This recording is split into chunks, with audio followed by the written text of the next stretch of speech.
So sorry to the Levantine region, but I think the Egyptians do it better. Amen. Yeah. Yeah, I know. Hi, my name is Amina Al-Shafi, and today, as part of the Recipes for Ramadan project, I'm going to be making you Taamiyah, which is the Egyptian version of falafel. Taamiyah itself, there's so many varieties of it depending on what part or what region of Egypt you're from. And the one that I'm doing is pretty much a very Alexandrian version. The reason I'm doing this one is because it has fava beans through it. Now, I think a lot of people assume that falafel is just made out of chickpeas, but in Egypt, we predominantly make them out of fava beans, and I think it just gives it a really nice earthier, nuttier flavour. Now, to actually make taamiyah, there's actually not a lot to it. It's really the pre-preparations that you've got to do. Now, fava beans is the core ingredient to taamiyah. Now, I've got fava beans here that have been soaked overnight. If you don't have time overnight, at least 5 to 6 hours will do the trick. So when you do purchase fava beans for this particular dish, you want ones that have already been halved and skinned, as you can see here. They're quite small, but as you soak it, you can see the major difference. They obviously expand in size, almost double in size. The other ingredients that we add to the taamiyah is coriander, parsley, onion, garlic. They're our aromats, and they are a staple through it. And you know, when you crack into a taamiyah, the first thing you notice is that lovely, almost moist but very green interior. And it's really nice and brown and crusty and crunchy on the outside. The spices that we use: ground coriander, ground cumin, and of course, some salt as well. So to make the taamiyah, we're going to add in all our ingredients into the blender. Make sure you've got a decent sized blender or food processor so that you can add all the ingredients in one go. So we'll throw in our pre-soaked fava beans. Now they've been washed and drained.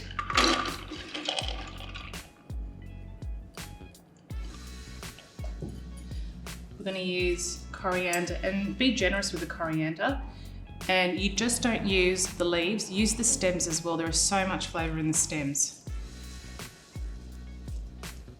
Now you might think there's a lot in there, but actually it gives a lot of flavour. Parsley. I'm using just the tops of the parsley. Unlike the coriander stems, the parsley stems itself tend to be really stalky and woody. It's actually not very nice to eat. So take those off, you just want the leaves. And I'm using young parsley here. Got a couple of cloves of garlic, got 3 cloves. And a brown onion. So we're just going to quarter these. Pop them in there. Now for our spices. Decent amount of ground coriander. And a very good amount of ground cumin.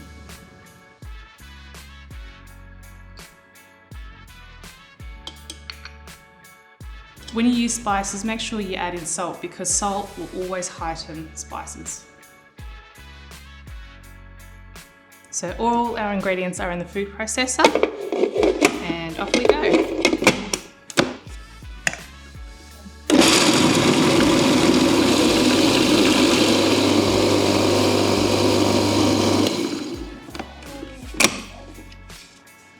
Okay, just make sure you've got all those edges covered.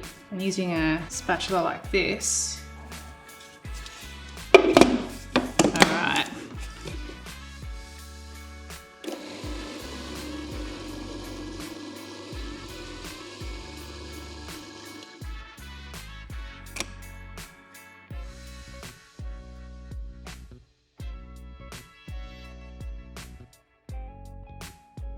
So once you finish blending, you're looking for this coarse texture, and you've got all that moisture from the herbs, the onion and the garlic coming through, and you should be able to, as you can see, just mold it with a spoon. And that is pretty much your mixture for taamiyah. A few tips here. At this stage, you can actually freeze these in little packs, so you can put them into the freezer so for another time if you make a little bit more than what you should. The other thing is you can also add a little bit of bicarb to this, because what the bicarb will do will actually make the inside really nice and airy and fluffy. The only tip with the bicarb is that make sure you put it in just before you're going to cook it. Don't put it into the mix that you're going to throw into the freezer, because it'll just age it really, really quickly. So this is going to be molded and into the deep fryer. So make sure your oil's nice and hot, not too hot because you want the insides to cook as well. Ice cream scoop will give you the right amount each time, and it'll help you mold them into flattish discs like that. I mean, that's how we do it in Egypt. Okay, and one side of the sesame seeds, and use unroasted sesame seeds. And just gently pop it into that hot oil.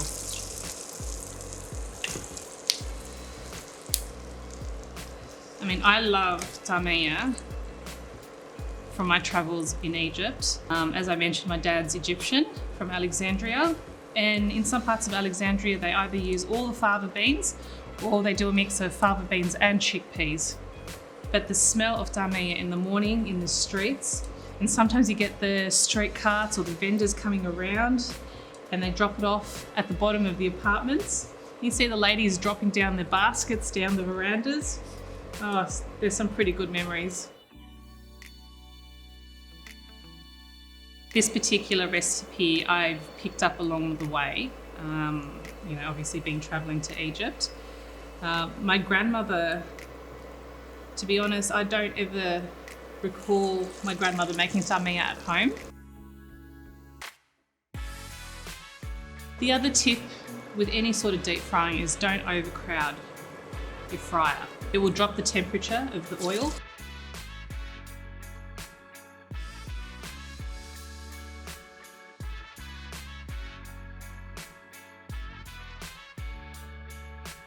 Now, if you want, you can put this in the fridge about half an hour and it'll hold the shape of the molds better.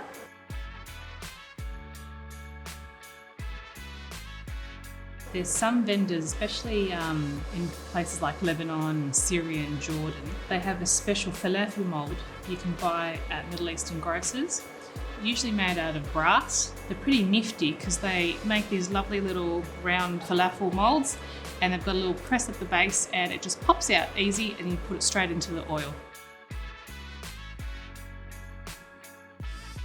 I wouldn't recommend air frying or baking these. I reckon the best thing to do is deep fry.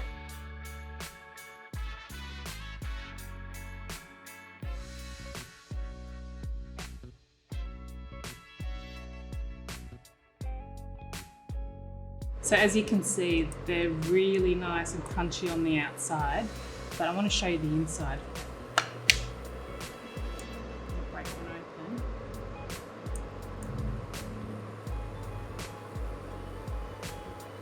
Really moist and fluffy on the inside. And look at all that green. As soon as you crack it open, you smell the spices and the herbs just coming out of it. You really just want to dig into it. Don't worry about making it up into a roll. Just yeah, get into it. That's taamiyah for you. The main accompaniment to the falafel or the taamiyah is tahina sauce. So I've got some tahina here in a bowl. You need a bit of acidity to it, so I'm going to squeeze half a lemon into this amount of tahina that I have. And I've just got a strainer here because of all the seeds. It just makes your life a bit easier rather than having to fork out all those seeds. With a whisk, just get that mixing. You'll find that once the lemon mixes into the tahina, it'll thicken quite significantly. Don't stress about it. Add a bit of water at a time and just keep mixing away, and you'll see that it'll start to loosen up and it'll go paler in colour too. Now you want it to be almost like a puree, a thick, creamy sort of consistency. Don't make it too loose. So we're getting there. And of course, season it with a bit of salt too.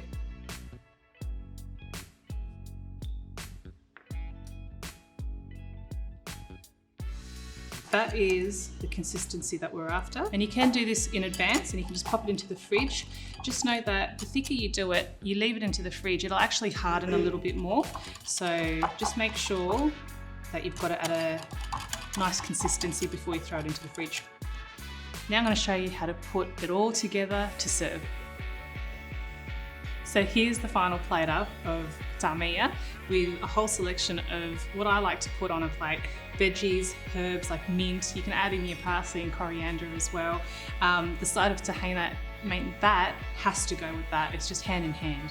And of course some of our lovely pickled turnips, and you can see they're that lovely pink because they're pigmented by beetroot as well. I think the best thing to do is get this all ready, so as soon as they come out of the fryer, bang, straight into the mouth. And you know what, you're going to have a very, very happy crowd in front of you.